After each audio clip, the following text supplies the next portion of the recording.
우리는 지난 시간부터 이 십자가 복음, 고린도 교회의 상황은 분열이었는데 바로 그 문제는 이들이 십자가 복음을 떠난 것 때문에 십자가 복음을 어느샌가 한 번도 그렇게 의도하지도 않았고 한 번도 그걸 인식하지도 않았음에도 어느샌가 십자가 복음에서 떠나고 십자가 복음이 그들 가운데 정말 의미 있게 그렇게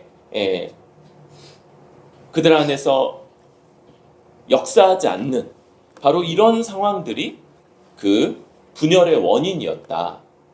그래서 이제 세상 사람들, 유대인들이 원하던 표적, 능력이죠, 능력.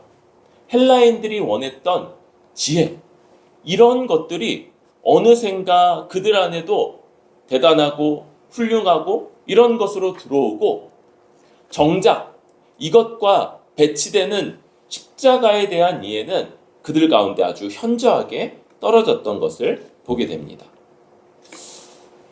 우리는 이 26절부터 이제 하나님이 너희를 부르셨는데 근데 어떤 자들이냐? 그럴 때 육체를 따라 지혜로운 자, 능한 자, 문벌 좋은 자 이런 자들이 아니다. 그런 사람들이 아니다 이런 얘기를 하고 있어요.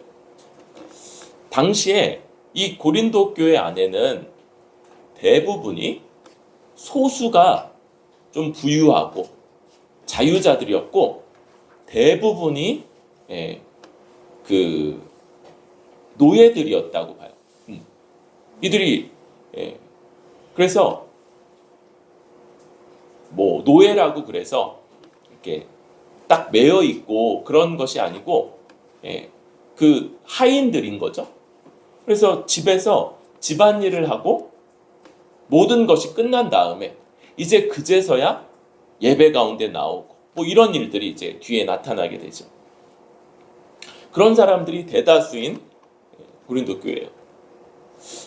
그런데 하나님이 그런 사람들을 일부러 택하셨다는 거예요.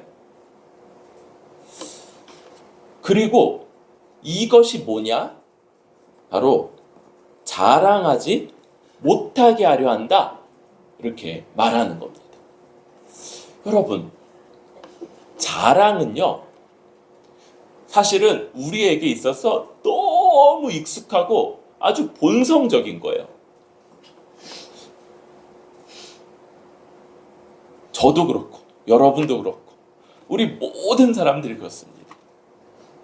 여러분, 자기에게 있어서 제일 괜찮은 것, 제일 좀 나은 것, 제일 좀 외모로 본다면 괜찮은 부분 이런 것들을 부각시키고 그런 것들을 꾸미고 반대로 자기가 부족하다 여기는 부분은 되도록 감추고 이런 것들이 그렇죠? 우리 화장이나 뭐 패션이나 이 모든 것들의 기초지 않습니까? 제일 부족한 부분을 부각시키고 제일 괜찮은 부분을 감추고 그러면 너무 이상하겠죠? 그런 독특한 화장법 이런 거 개발하면 뭐 아무도 알아주지 않을 거예요. 자랑이 그런데 이 자랑이라는 게 우리에게 너무 익숙한 것 중에 하나인데 여러분 그런데 이 자랑이 작동하는 방식을 좀 곰곰이 따져보면 이게 대단히 반복음적이라는 걸 딱 알 수 있어요. 여러분 이 방금 뭐 외모 이런 것들은 어떤 면에선 되게 약소한 거죠. 그렇죠. 여러분들 예쁜 부분을 더 잘 꾸미세요. 좀 이렇게 부족한 부분은 더 잘 가리시고 그런데 보통 이 자랑이 어떤 식으로 이루어지냐면요. 뭔가와 비교하고 뭔가와 이렇게 다른 사람의 어떤 것 이것과 비교하고 그래서 이건 더 나은 것 이건 더 괜찮은 것 반대로 이건 저 사람보다 좀 못한 것 이런 것들을 예, 비교한다. 이걸 되게 전제로 하고 있는 거예요. 그렇죠? 그래서 이런 부분이 하나 있고, 또 하나는 그렇게 된 부분을요, 과장하고 과시하고 그걸로 마치 그게 나인 것처럼. 여러분 그렇진 않죠? 예, 그것만, 그쵸? 그게 나의 일부분이 맞죠? 그런데 그것만 내가 아니에요. 이제 그 결혼하고 나서 큰 문제가 벌어지는 것 중에 하나가, 연애 때는 어떻게 하냐면 자기의 괜찮은 부분들, 자기의 외모에, 성격에, 매력적으로 봐줄 만한 것들만을 쫙 보여주다가 결혼하자마자 곧바로 자기의 그 부족한 부분, 연약한 부분, 못난 부분들, 이것도 네가 다 감당해야지 라고 이만한 숙제를 퍽 안겨주는 거예요. 여러분 이게 쉽지 않습니다. 물론 이제 결혼 직후에는 약간 그 감정 뭐 이런 것들이 이제 굉장히 고조되어 있기 때문에 뭐든지 맡겨 뭐, 그런데 사실 저는 결혼 첫날 밤부터 이제 못 들어주겠다 이렇게 한 분도 알고 있어요. 아는 목사님인데, 예. 첫날 밤에 막 사모님이 막 얘기하는데 이제 그만하라고 그랬다고.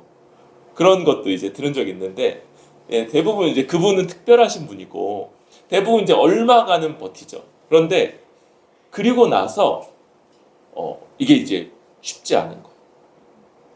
여러분 이 부부 관계에서도 어떤 부분은 자기가 감당해야 되는 면이 있어요. 나의 모든 것 네가 다 받아줘야지. 그쵸? 그것도 맞는데, 그런데 역시나 그 부부 관계에서도 그가 한편으로는 모든 걸 받아줘야 될 책임, 그런데 내가 감당해야 될 짐도 있다. 이 자랑은 그 중에서 연애랑 약간 비슷한 거죠. 나에게 되게 괜찮은 부분, 남들이 인정할 만한 것, 이런 것들이 곧 나라고 그렇게 이야기하는 거고요. 마치 매력적이지 않고 약하고 불쾌하게 하는 부분들은 마치 없는 것처럼, 나에게 없는 것처럼 그렇게 행동하는 것. 이게 이 자랑이라는 이 메커니즘, 이게 작동하는 방식입니다. 그런데 여러분, 이 자랑, 이 문맥에서 자랑의 반대가 뭐냐 할 때 하나님의 부르심 혹은 하나님의 택하심이에요. 여러분 잘못하면요, 이 하나님의 우리를 부르심, 택하심도 이런 방식으로 이해할 수 있어요. 이런 거죠. 하나님이 우리를 불러주셨다 혹은 택해 주셨다. 우리가 누군가를 택할 때, 누군가를 선택할 때 늘 우리가 해왔던 것 있어요? 그의 매력, 그의 장점, 그의 유익함, 이런 것들을 보고 누구를 택하잖아요. 우리 뭐 운동 경기 할 때 이렇게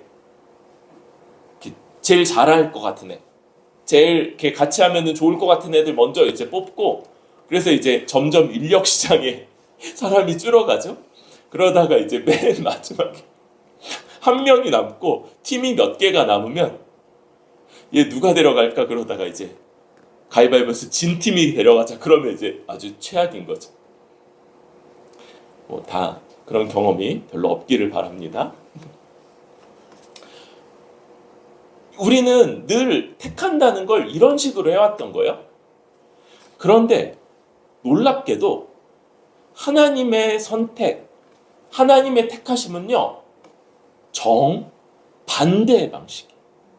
하나님이 택하신다 할 때 이건요, 뭘 얘기하는 거냐면 전적으로 하나님의 기뻐하심, 하나님의 사랑하심, 하나님의 그 놀라운, 이해할 수 없는 거기에만 원인이 있고, 우리의 매력, 우리의 장점, 우리의 나음, 어떤 것도 하나님의 택하심을 불러일으키는 요인이 되지 않는다는 걸 말하는 게 하나님의 택하심이에요. 또 우리의 능력이나 우리의 어떤 조건들, 이게 하나님이 우리를 택하시는 걸 도울 수 있는 방편이 되지 않고 전적으로 하나님의 능력, 어떤 능력? 죽은 자를 살리시는 능력이고 없는 것을 있게 하시는 그의 창조적인 능력만이 택하심의 근거다. 이게 하나님이 우리를 택하셨다라는 거예요. 여러분,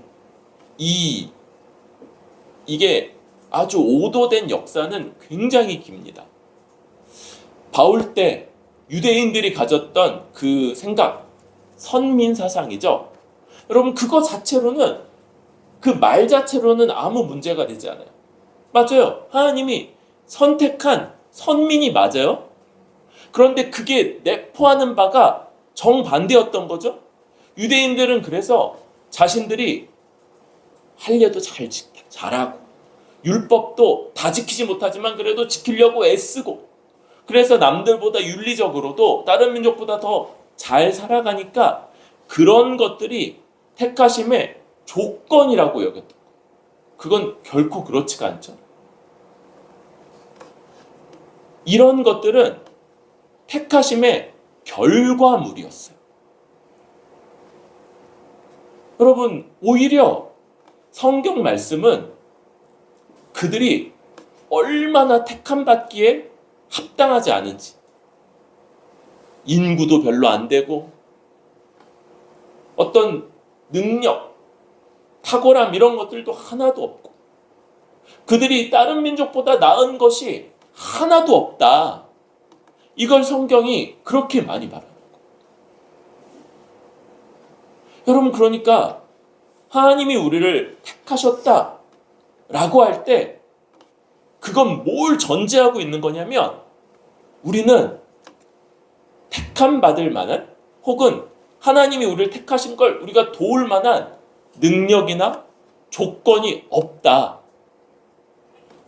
또 하나님이 우리에게 어떤 매력을 느껴서 와, 너 훌륭하구나, 너 내 편해라, 이렇게 말할 만한 어떤 지혜나 지식이나 나음도 우리에게 있지 않다는 것, 이걸 얘기하는 게 하나님의 택하심이고 하나님의 부르심인 건데, 우리는 자꾸 하나님이 우리를 부르셨다는 걸 가지고 우리에게 있는 뭐라도 찾으려고 자꾸 그러는 거예요. 뭐라도 찾아서 좀 낫지, 좀 괜찮지, 그렇지, 이런 것들로 택함 받을 만하지, 이런 것들로 부름 받을 만하지, 이렇게 자꾸 얘기하려고 그러고, 이게 뭐라고요? 이게 택함과 반대되는 자랑이라는 거예요. 자랑.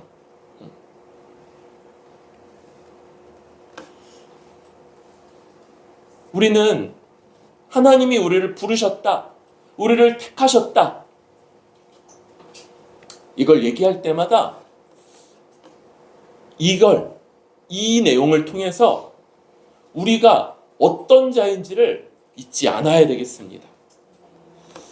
여러분, 우리에게는 하나님이 매력을 느낄 만한, 하나님이 괜찮다고 말하실 만한, 혹은 하나님이 우리를 부르실 때 하나님을 조금이라도 도울 만한 어떤 것들이 전혀 없다. 지금 우리 삶이 좀 나아졌나요? 지금 우리 삶에 조금 괜찮은 부분들이 있나요? 있다면 이것은 하나님이 우리를 부르셔서 택하셔서 인도하시고 우리에게 은혜 베푸신 결과물이지, 그게 하나님이 우리를 부르신 원인이 되지 않는다. 우리 기독교에 되게 오래된 이 논쟁 중에 그 알미니안주의 이런 게 있어. 이 사람들이 뭘 주장했냐면, 하나님이 우리가 믿고 하나님을 따른 걸 알고 부르셨다. 하나님이 우리가 하나님을 믿을 거니까. 이 뭐예요 이게? 우리에게 어떤 공로, 자격. 우리가 그래서 어떤 사람들은 왜 안 부르시냐? 그들은 하나님이 불러도 반응하지 않고, 그래서 하나님의 백성이 되지 않고 하나님이 원하시는 거룩한 열매를 맺지 않을 걸 아셔서 안 부르셨고, 우리는 응할 걸 알기 때문에 부르셨다고 말하는 이 오래된 기독교 이단, 오래된 이단. 여러분, 우리에게 있는 은혜의 결과, 하나님이 우리를 부르셔서 우리에게 허락하신 결과들로 그것을 원인으로 뒤집지 않는 것. 지금 우리가 이만큼 어떤 면에서 괜찮고 어떤 사람들이 칭송할 만한 어떤 것들이 있다면, 우리는 그걸로 그 다른 사람들의 인정 혹은 우리 자신들의 인정, 이런 것들로 내가 원래 어떤 사람인가를 잊으면 안 되겠다. 오히려 하나님이 택하셨다. 두 가지가 있다고 그랬죠? 전적으로 하나님의 사랑하심으로 택하신 거고, 전능하신 하나님의 능력으로 택하신 거다라는 것들을 기억하면서 우리에게 택함받을 만한, 사랑받을 만한 어떤 매력, 자격, 조건, 이런 것들이 있지 않은 존재라는 것. 반대로 오히려 천하고 무가치하고 자격 없는 자, 무익한 자, 아무 쓸데없는 자, 이런 자를 하나님이 그저 사랑하셔서 부르셨다는 것과, 무엇보다 우리가 부름받지 못할, 택함받지 못할 그 뭐예요? 죄인이죠. 죄.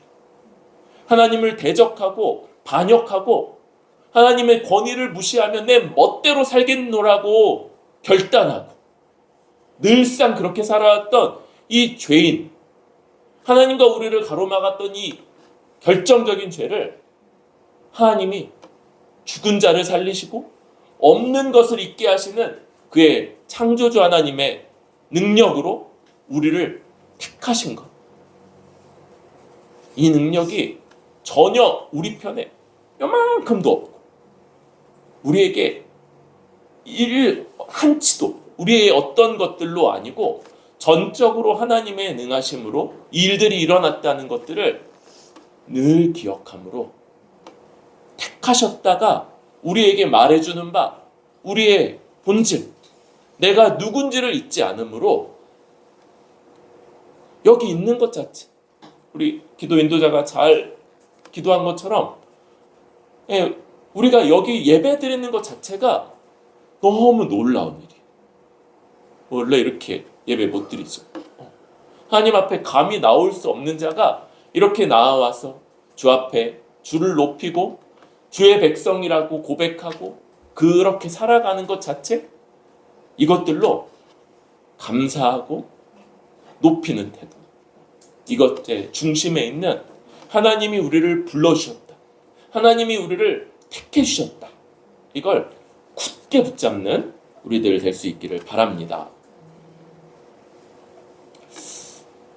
그럴 때 말씀은 31절로 이어지면서 너희는 하나님으로부터 나서 그리스도 예수 안에 있고 예수는 하나님으로부터 나와서 우리에게 지혜와 의로움과 거룩함과 구원함이 되셨다, 이렇게 얘기하죠. 여기서 나오는 이 지혜, 의로움, 거룩함, 구원함, 이것들은요, 우리 주 예수 그리스도가 우리에게 가져오신 것들이에요. 그리고 오직 이것은 그리스도만이 가지신 특징들입니다. 다른 어떤 사람들, 다른 어떤 존재도 이와 같은 것을 가지지 못해요. 고린도 교회는 그가 대단하다고 여겼던 세상 사람들도 인정하는 지혜를 자랑했고요. 또 특별한 은사들을 갖고 있었던 것 같아요. 방언, 예언 이런 것들을 자랑하며 대단하다고 여겼어요. 그런데 정말 대단한 것, 정말 놀라운 것, 정말 교회가 갖고 있다고 어떻게 우리가 이런 걸 가졌지? 라고 여겨야 되는 것이 바로 여기 나오는 이 목록, 지혜, 의로움, 거룩함과 구원함이라는 거예요.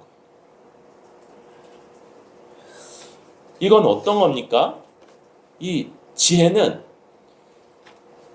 하나님의 진노에서부터 벗어나 우리 이런 자들, 이런 미련하고 무능한 자들을 구원하는 하나님의 능력을 이해하는 거예요. 이것은 이 세상에서는 미련해 보이는 예수님의 십자가 죽음에 담겨 있는 것이죠. 이 지혜, 그리고 의로움입니다. 의로움은요, 모든 죄를 사함받은 것이고 하나님과 교제할 수 있는 조건이에요.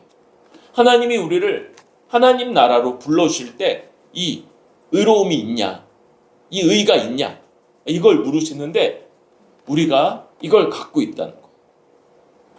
세 번째로는 거룩함이죠. 이것은 먼저 하나님이 우리를 다른 모든 것들에서 구별하셨다는 것이고, 그래서 이제 하나님이 구별한 자들에게 나타나는 그런 특징들이죠. 그래서 1차가 구별됐다는 거고, 두 번째가 윤리적인 성격. 그래서 죄에 쉽게 빠지지 않고 다른 사람들과 다르게 살아간다는 것. 이게 이제 2차적인 의미죠. 그리고 마지막 구원함. 이건 우리에게 더 익숙한 말로 바꾸면 속량이죠, 속량. 그래서 모든 대가, 죄와 사망, 저주, 여기에 대가가 지불돼서 우리가 해방되어서 자유케 됐다. 이것들. 여러분, 우리는요, 십자가 지혜를 자랑하는 사람들이고, 의로움을, 거룩함을, 그리고 구원, 곧 속량을 자랑하는 사람들. 그런데 세상에서는 이것들이 별로 대단해 보이지 않는 것, 별로 매력적으로 보이지 않아요.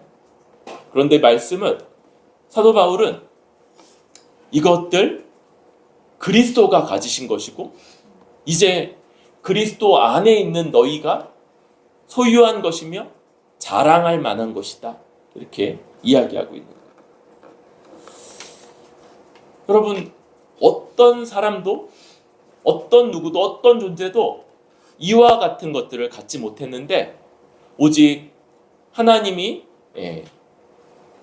보내시는 우리 주 예수 그리스도만이 이제 십자가를 통해서 이 모든 것을 성취하시고 우리에게, 이제 우리의 머리 되어 주심으로 우리에게 지혜와 의로움과 거룩함과 속량이 되어 주시는 것.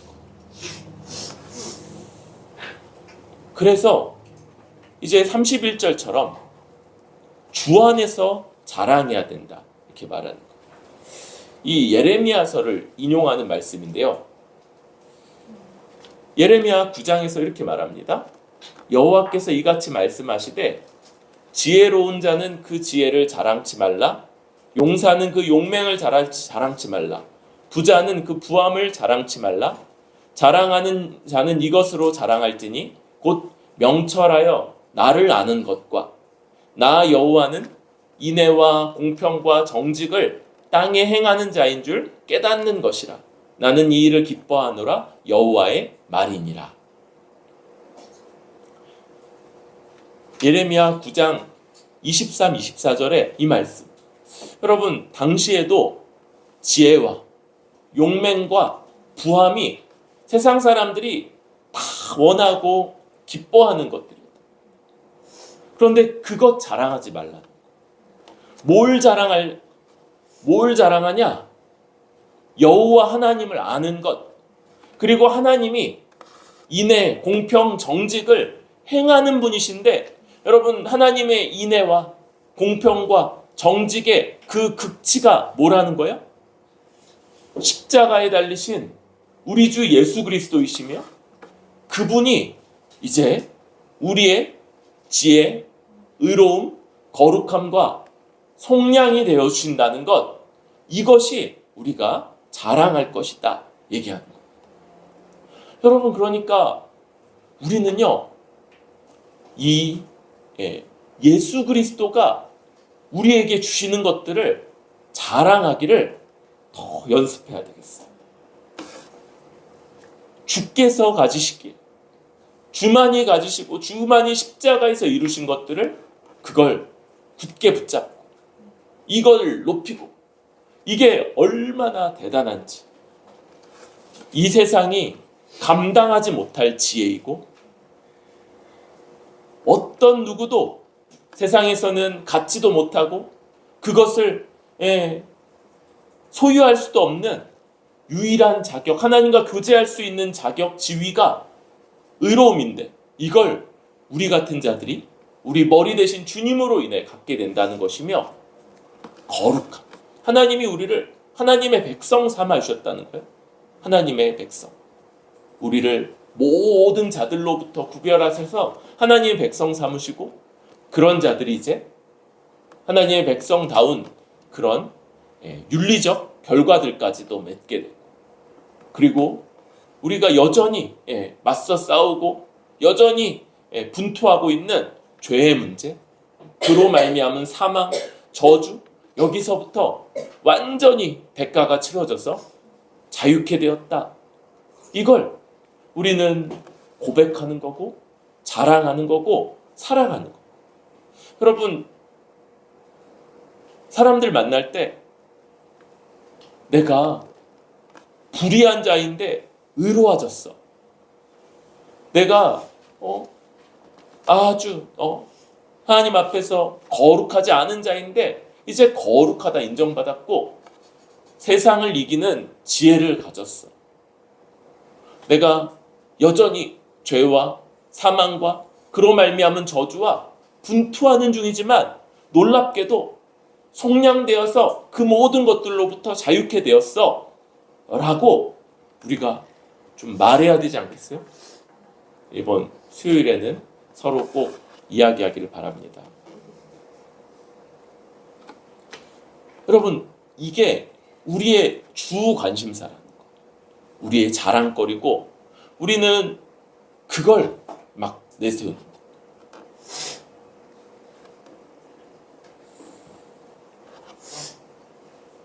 그러면서 이제 바울이 그런 고린도 교회 2장 1절부터 하나님의 증거를 전할 때 말과 지혜의 아름다운 것으로 아니하였다. 말과 지혜의 아름다운 것, 그렇죠? 이미 얘기했었죠? 웅변술, 화려한 언변, 이런 것들이 인정받았던 이 문화에서 그런 것 안 한다는 거. 뭘로 하냐? 예수 그리스도와 그가 십자가에 못 박히신 것 외에는 아무것도 알지 아니하기로 작정하였다. 사도 바울이 탁 결정하는 거죠. 내가 우리 주 예수 그리스도와 그가 못 박혀 죽으시는 십자가만을, 그것만을 전하고 거기에 뭔가를 자꾸 덧붙이고 뭔가를 꾸미고 사람들이 인정할 만한 웅변술, 언변, 이런 것들 더하지 않기로 결정했다는 거예요. 여러분, 십자가에도 십자가 복음은 이 세상의 지혜, 이 세상의 방식으로는 전해질 수가 없다는 거예요. 오히려 세상 사람들이 원하고 기뻐하는 그것, 그 말과 지혜의 아름다운 것, 매력,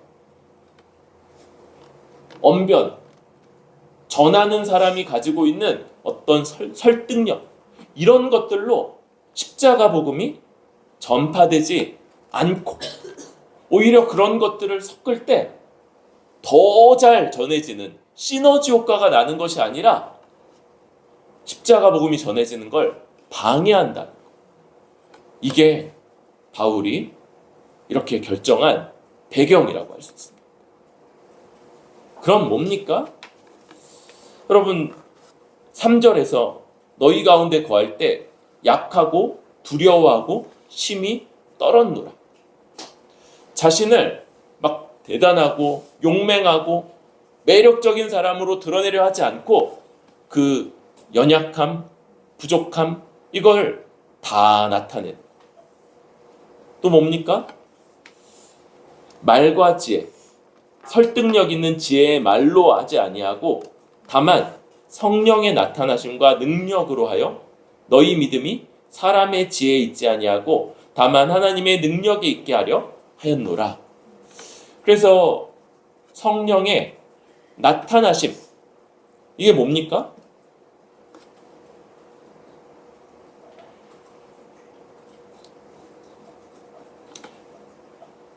우리는 이런 생각을 많이 해요. 성령 그러면 비가시적인 것, 영적인 거니까 안 보이는 것 이렇게 생각을 많이 하는데 사실 성령께서 하시는 일은 나타내시는 겁니다. 뭘 나타내시는 거냐? 이것은 오직 머리 대신 그리스도, 부활하신 주님은 이 땅에서 승천하여서 올라가셨죠. 다시 오시기까지 이 땅에 다시 몸으로 드러나시지 않을 거예요. 그런데 믿음으로 십자가 복음을 믿음으로 주님과 연합하는 일들이 벌어지죠. 그때 성령께서 그 연합한 자들에게 오셔서 그리스도에게 있는 것들을 우리 것 삼으심으로 이제 이 모든 것들을 드러내 보이시는 겁니다. 성령이 어떻게 하십니까? 하나는 우리같이 서로 분열하고 반목하던 자들을 하나 되게 하시는 방식, 이런 방식으로 역사하시죠. 그런데 그게 어떻게요? 이제 한 몸 된 자들을 세례를 통해서 한 몸이고 함께 살아갈 자들이라는 걸 믿음을 고백하고 뿐만 아니라 지체들이 그 지체를 받아들임으로써 이 일을 하는 거고, 성찬을 통해서 이제 한 떡 같은 잔에 참여하는 것을 통해서 이 일들을 눈에 보이도록 하시는 겁니다. 지금 여기 이 믿음이 성령의 나타나심으로 한다 할 때 이 복음을, 십자가 복음, 매력적이지 않고 전하는 사람도 그렇게 괜찮아 보이지 않는 이것을 사람들이 믿고 따르고 순종하고 그리고 한 몸 된 교회 안으로 들어와서 함께 예배드리며 살아가는 것, 이것들을 성령의 나타남이라고 얘기하는 거예요. 여러분 잘못하면은 이런 것들 요것만 딱 떼면은 예언이라든지 방언이라든지 이런 걸로 생각하기 쉽죠. 그런데 그거 고린도 교회가 막 자랑하던 것들인데 사도 바울이 그거 아니다 이렇게 얘기하는 거예요. 성령의 나타남이라는 건 오히려 놀랍게도 십자가 복음을 전하는 그 말을 그대로 받고 아멘으로 신앙 고백을 하고 그리고 세례 예식을 통해서 교회 안으로 들어오고 그 안에서 성찬을 함께 나누면서 교회의 다스림 가운데서 살아가는 삶, 이런 것들이 바로 성령의 나타남, 그리고 그렇게 살아가는 것이 성령의 능력인 거죠. 이게 바로 이 바울이 힘썼던 거다 이렇게 얘기합니다. 여러분, 교회는요 작정해야 돼. 작정 헌금, 헌금만 작정하는 게 아니라 우리는 복음만, 그런데 십자가 복음만을 의지하기로 작정해야 돼. 십자가 복음이 아닌 것들이 뭔지를 잘 분별해야 돼. 여러분, 우리가 이제 점점 더 이 머리가 이제 커져가죠. 우리 중에 이제 성인들은 20대가 없잖아요. 나이도 점점 먹어가면서 이렇게 어떤 세상의 연륜, 지혜, 혹은 나중 가면 이제 어찌 보면 지위 이런 것들도 막 있을지 몰라요. 그런 것들이 점점 더 복음의 방식. 이 세상에서 일을 해보니까 어떻게 하면 된다.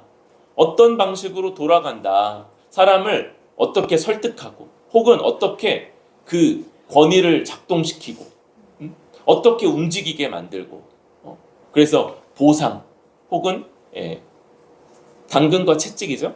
이런 것들을 어떻게 설정하고 이런 것들이 우리 안다고요. 어떻게 해야 할지.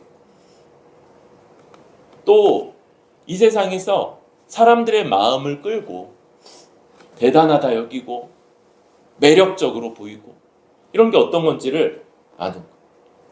그런데 그게 교회에서 십자가 복음만을 의지하는 걸 의지하기로 작정할 때 그게 복음을 저해하고 복음이 빛나지 않도록 만들고 오히려 우리의 연약함,